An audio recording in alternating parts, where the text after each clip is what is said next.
জবাব দিয়ে বলেন কি হতে হবে? মুত্তাকিন হতে হলে কিছু গুণ অর্জন করতে হবে। সেই গুণগুলো কি আমি বলবো? আমি বলার জন্য প্রস্তুত। আপনারা কি শোনার জন্য প্রস্তুত আছেন? আসলে আমার সময় কম, এই জন্য আপনাদের সাথে আমি ওইভাবে মিলিয়ে বলতে পারতেছি না, সময় সংক্ষিপ্ত। আমাকে নোটিশ দিয়ে দিয়েছে কোন পর্যন্ত থেকে কোন পর্যন্ত আলোচনা করতে হবে। তাহলে মুত্তাকিনদের এক নাম্বার গুণ বলবো না বলো। মহান রব্বুল আলামিন মহাগ্রন্থ আল কোরআনুল কারীমের মধ্যে বলেন মুত্তাকিনদের এক নাম্বার গুণ হচ্ছেন আল্লাযীনা ইউনফিকুনা ফিস সাররাই ওয়াদ দাররাই ওয়াল কাযিমিনাল গায়যা ওয়াল আফিনা আনিন নাস আল্লাহু ইউহিব্বুল মুহসিনিন। চিৎকার করুন আল্লাহ।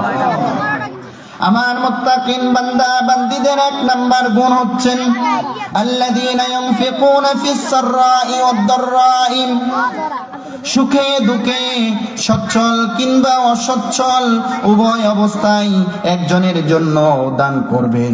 চিৎকারে মেরে বলেন তিনি কে? আল্লাহ। সুখে দুঃখে সচ্ছল কিংবা অসচ্ছল উভয় অবস্থায় কার খুশির জন্য দান করবে? আল্লাহ পাক রব্বুল আলামিন বলেন আমার বান্দারা যদি আমাকে রাজি খুশি করার জন্য একটি টাকা তাফসীর মাহফিলে যদি দান করেন, এই একটি টাকাকে আল্লাহ পাক রব্বুল আলামিন কিয়ামত পর্যন্ত পেলে পুষে উহুদ পাহাড় করে রেখে দিয়েছে। সুবহানাল্লাহ। মাতালুল লাযীনা ইউনফিকুনা আমওয়ালাহুম কামাসালি হাব্বা, মুত্তাকিন বান্দারা যদি আল্লাহর মহাব্বতের জন্য একটি টাকাও আল্লাহর রাস্তায় ব্যয় করে, খরচ করে, আল্লাহ তাআলা বলেন আমার ওই বান্দার টাকাটাকে পেলে পুষে উহুদ পাহাড় পরিমাণ সমতুল্য করে রেখে দে। সুবহানাল্লাহ। কথা আল্লাহ। কিয়ামতের দিন আপনি অবাক হয়ে বলবেন আল্লাহ এটা তো আমার কোনো দান না। তখন আল্লাহ পাক রব্বুল আলামিন বলবেন ওই যে অমুক দিন অমুক স্থানে তাফসীর মাহফিল হয়েছে, তুমি 10টি টাকা দান করেছ, ওই টাকাটাকে আমি আজ পর্যন্ত পেলে পুষে তোমার উহুদ পাহাড় পরিমাণ করে তোমার আমলনামাতে ঢুকিয়ে দিয়েছি। চিৎকার করে বলেন সুবহানাল্লাহ। সুবহানাল্লাহ। কি করবেন? আর গোপনে দান করবেন। কিভাবে দান করবেন? আল্লাযীনা ইউনফিকুনা ফিস সাররাই ওয়াদ দাররাই, গোপনে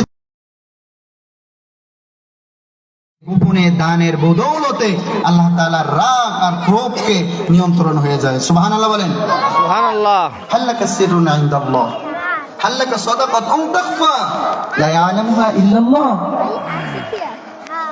আলহামদুলিল্লাহ, তিন দিন ব্যাপী তাফসীরুল কোরআনের মাহফিলের দ্বিতীয় বক্তা উঠেছেন। মাহফিল শেষ হয়ে গেছে, দ্বিতীয় বক্তা উঠেছেন। তৃতীয় বক্তা আমাদের প্রধান আকর্ষণ চলে এসেছেন। হুজুরের সাথে আমরা দেখা করতে যাচ্ছি। আপনারা সবাই আমন্ত্রিত। যারা এখনো আশেপাশে আছেন গারমেন্টা 5 নং ওয়ার্ড হারুনের হাট সংলগ্ন ঈদগার ময়দানে চলে আসুন। দুজাহানের শরীক হন, যোগদান করুন তাফসীরুল কোরআনের মাহফিলে।